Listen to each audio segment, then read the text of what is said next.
사랑하는 당원 동지 여러분, 존경하는 동료 시민 여러분, 주권자 국민의 민심은 절묘하고 준엄합니다. 그토록 염원했던 총선 승리였지만 결과는 너무도 뼈아팠습니다. 오로지 저의 책임입니다. 어떻게든 제가 더 잘했어야 했습니다. 주권자 국민들께서 집권 여당과 정부를 냉혹하게 심판하면서 명령했던 것은 우리의 변화였습니다. 그런데 지금 우리는 변화하고 있습니까? 정권 심판론으로 뒤덮였던 총선 기간 내내 우리는 민심에 반응하겠다고, 국민의 눈높이에 맞추겠다고 외쳤습니다. 지금 우리는 국민의 눈높이에서 민심에 반응하고 있습니까? 지난 두 달은 반성과 혁신의 몸부림을 보여드렸어야 할 골든타임이었습니다. 그런데 우리는 국민의 요구에 묵묵부답, 오히려 퇴보하는 모습만을 보여드렸습니다.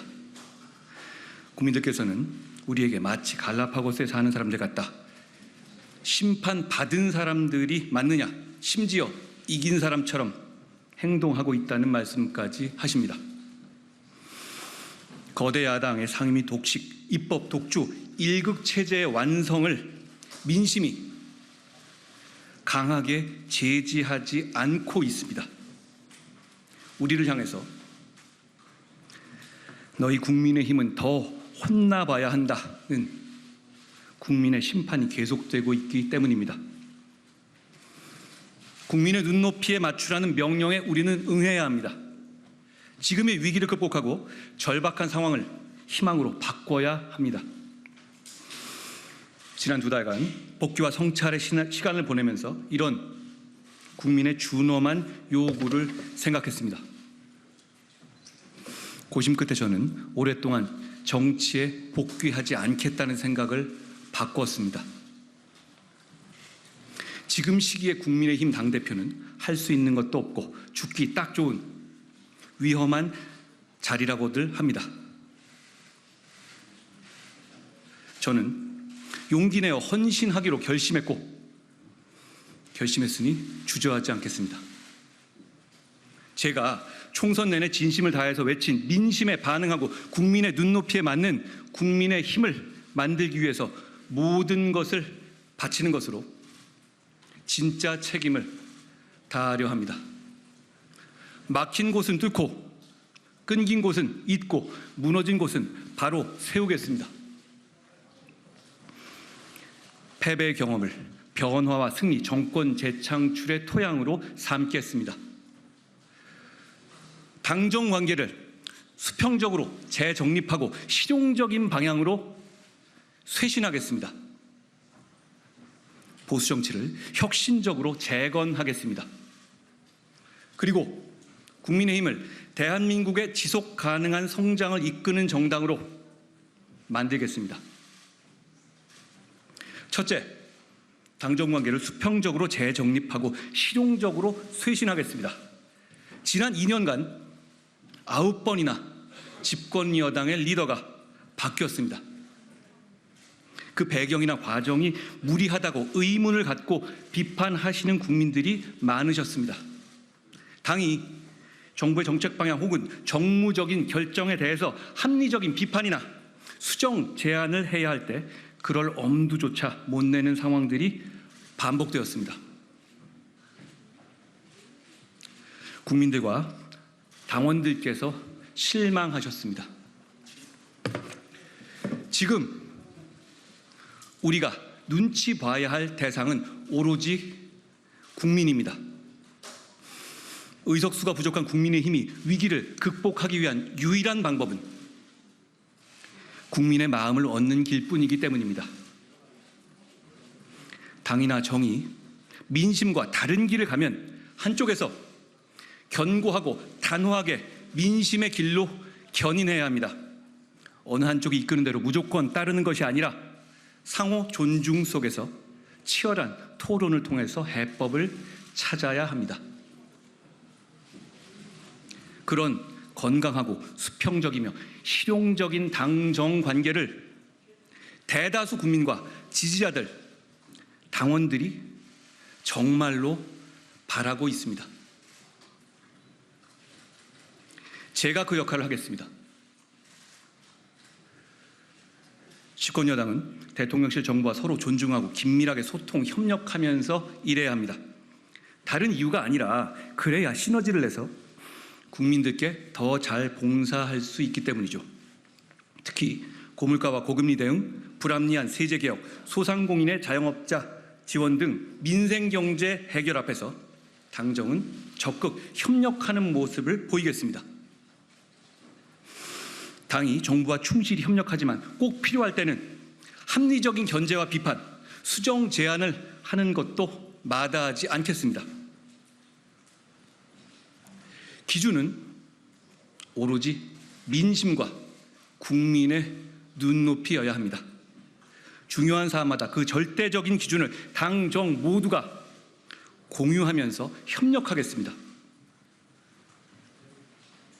저는 그것이 우리가 어렵게 탄생시킨 윤석열 정부를 흔들림 없이 지켜내고 정권을 재창출하는 길이라 믿습니다.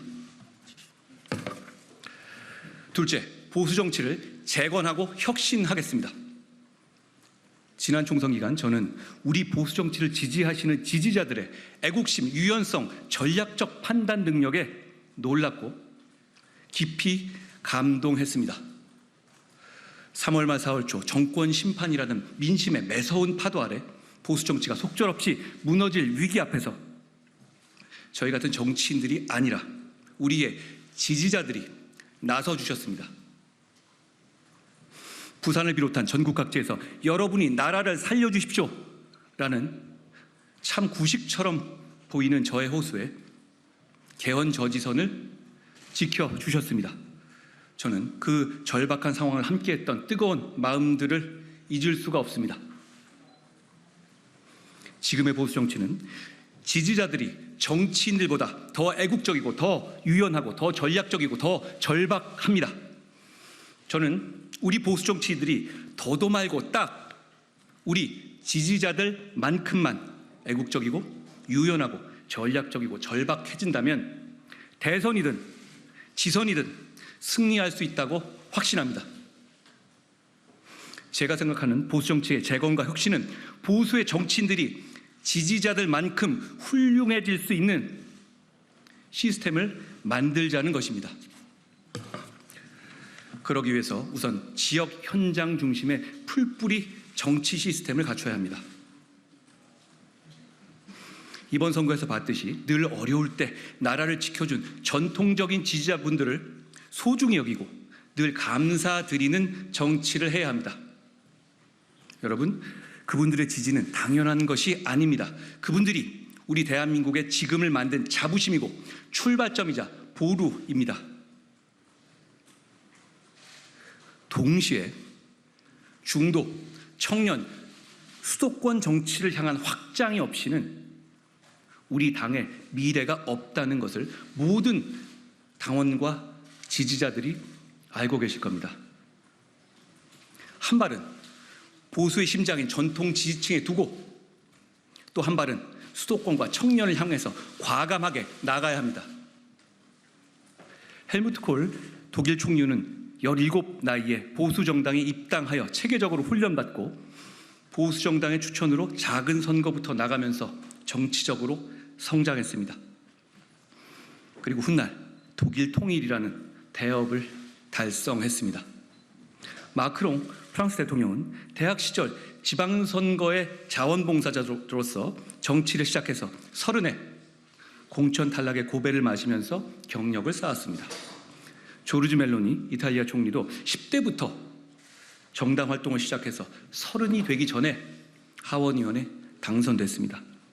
저는 그런 길을 가지 못했지만